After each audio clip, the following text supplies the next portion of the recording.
Nah, kita manusia seringkali memberikan label kepada hamba Tuhan. Ada hamba Tuhan yang besar dan ada hamba Tuhan yang kecil. Nah, menurut pandangan kita, hamba Tuhan yang besar ini, nah kalau dia punya gereja yang besar, jemaat yang banyak, selalu diundang di acara-acara tertentu dan duduk dengan orang-orang terhormat, nah punya jam terbang tinggi, terkenal di media, dan nampaknya pintar. Sedangkan hamba Tuhan yang kecil itu tinggal di kampung, gerejanya kecil, jemaatnya sederhana, tidak begitu banyak. Dan pendapatannya juga pas-pasan. Hari Minggu jadi pendeta, hari biasa kerja sama orang lain. Sehingga kita punya respect, rasa hormat yang berbeda kepada mereka.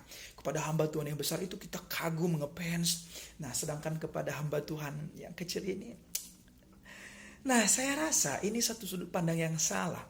Karena berdasarkan firman Tuhan, tidak ada hamba Tuhan yang besar dan hamba Tuhan yang kecil. Sama-sama hamba Tuhan di hadapan Tuhan. Hanya memang mereka memiliki talenta yang berbeda. Itu pun Tuhan yang beri. Ada Tuhan kasih 5 talenta, 2 talenta, 1 talenta. Dan panggilan mereka juga berbeda-beda. Ada yang terpanggil untuk kawanan domba yang banyak. Ada terpanggil untuk kawanan domba yang kecil. Itu pun Tuhan yang panggil begitu. Nah, jadi menurut firman Tuhan, kalau kita mau jadi yang terbesar, ya kita harus rendah hati. Kita harus mau seperti anak kecil, merendahkan diri menjadi yang terkecil.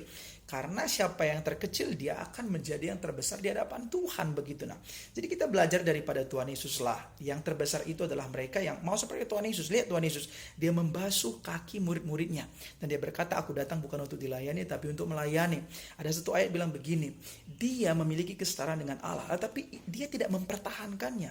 Dia mengambil rupa seorang manusia dan mengosongkan dirinya menjadi seorang hamba dan taat sampai mati di kayu salib. Nah, jadi mari kita belajar rendah hati. Orang rendah hati itu adalah orang yang bergantung pada Tuhan, tidak sombong, tidak angkuh, dan tidak mau pamer, tidak berambisi, menghargai orang lain, santun dalam perkataan dan dalam perbuatan. Nah, jadi tidak ada hamba Tuhan yang besar dan kecil. Sama-sama hamba Tuhan. Mari kita hormati dia, doakan mereka, dukung mereka. Tuhan Yesus memberkati.